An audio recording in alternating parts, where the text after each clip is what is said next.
Hey everyone, welcome back. Today we're delving into a complex and intriguing case involving Julia Simmons, Stephen Nicholas, and Rhonda, Julia's daughter.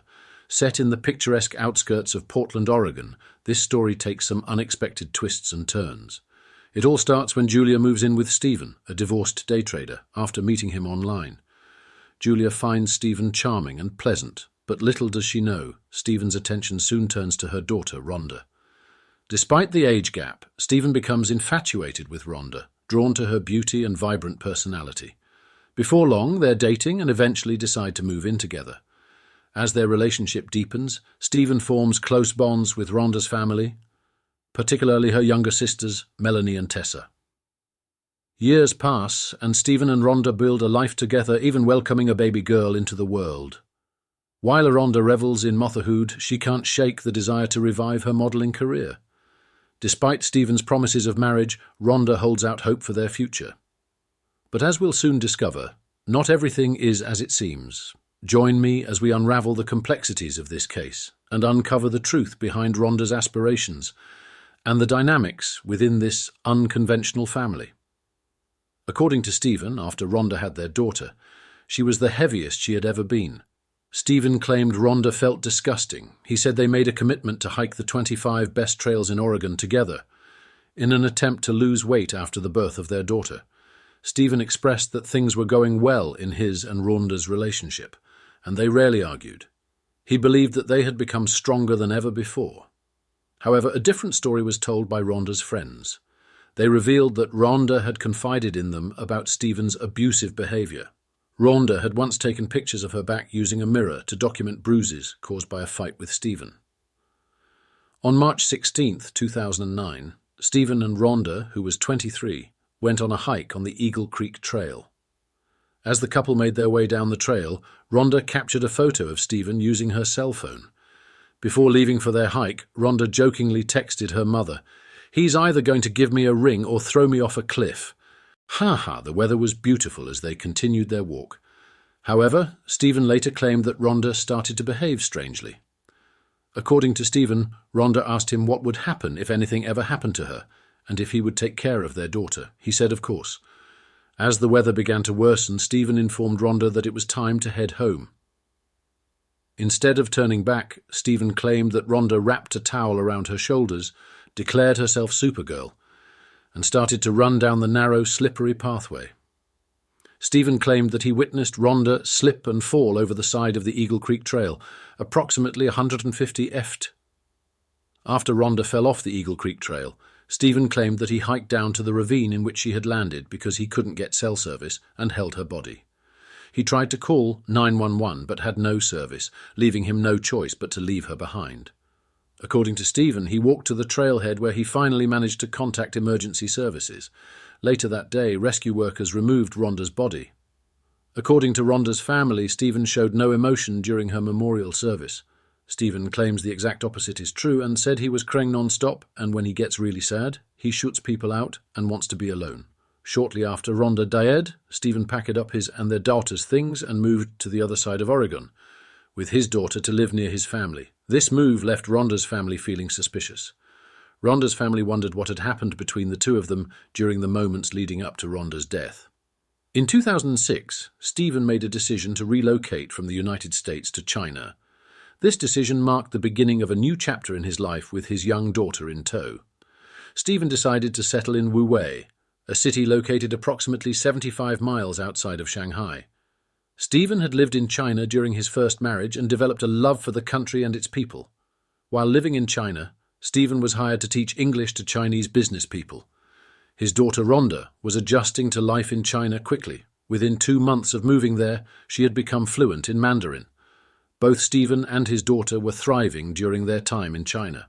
Stephen met and fell in love with a woman named Landy Yin Yan.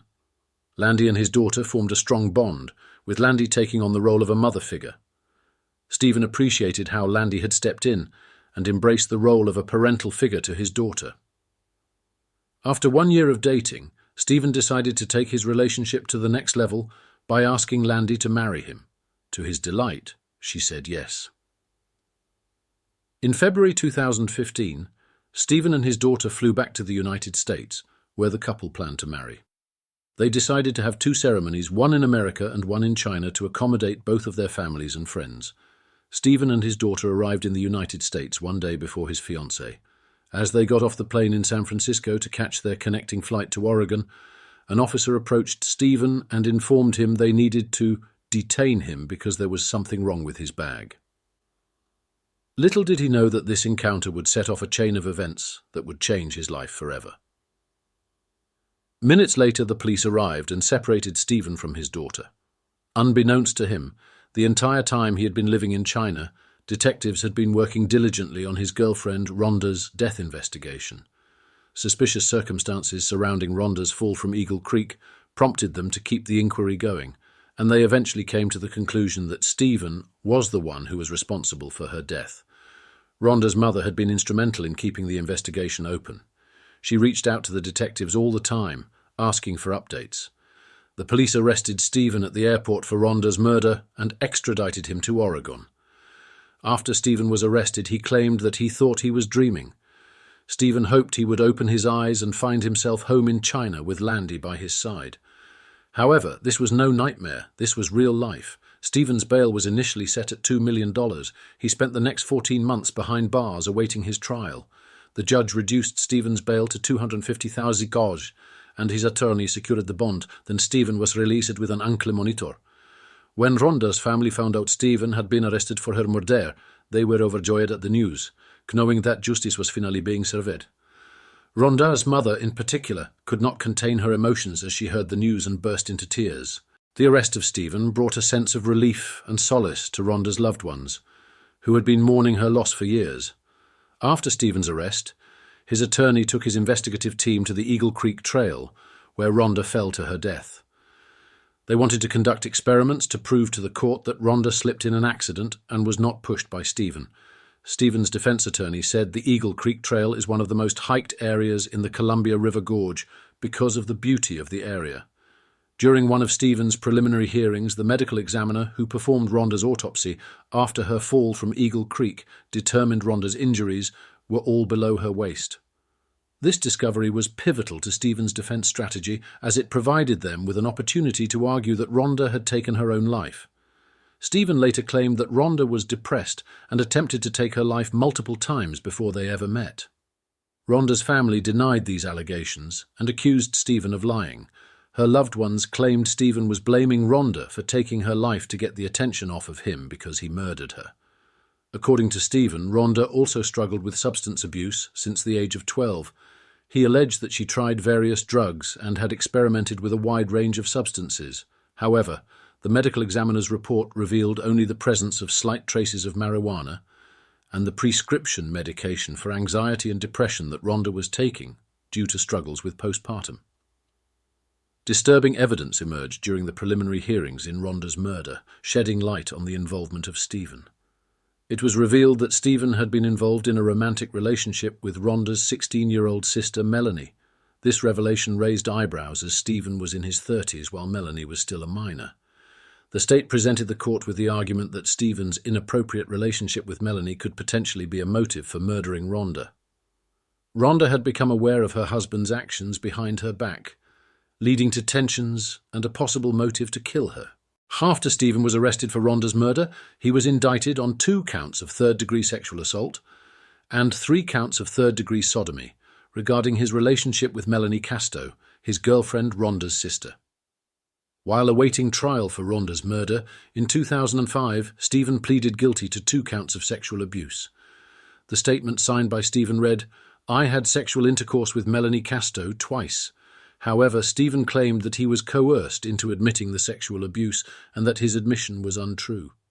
Although the state believed he had murdered her, they knew the case against him was weak due to the lack of physical evidence proving he had pushed her from the trail at Eagle Creek.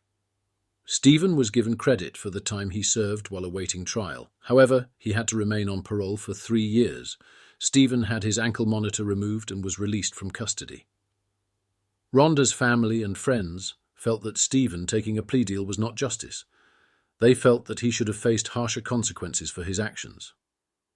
During Stephen's sentencing hearing, Rhonda's sister made an impact statement expressing her anger and frustration towards him.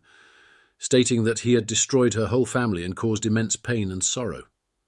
In conclusion, the story of Stephen and Rhonda's tumultuous relationship, marred by allegations of abuse, infidelity, and ultimately murder, is a tragic tale that has left a lasting impact on all those involved. Despite Stephen's claims of innocence and his attempts to shift blame onto others, the evidence presented during the investigation and subsequent trial painted a damning picture of his involvement in Rhonda's death. The legal proceedings, marked by twists and turns, shed light on the complexities of seeking justice in cases where the truth may be obscured by conflicting narratives and hidden motives. While Stephen's plea deal may have spared him from a potentially harsher sentence, it failed to provide closure for Rhonda's grieving loved ones, who continue to grapple with the loss of a beloved daughter, sister, and mother. As the legal battles come to a close, and life moves forward for those left behind, the memory of Rhonda and the quest for accountability serve as a reminder of the importance of seeking truth and justice, even in the face of adversity. Though the wounds may never fully heal, may Rhonda's memory be honoured, and may her loved ones find solace in the pursuit of justice and the cherished memories they hold dear. Subscribe for more chilling cases.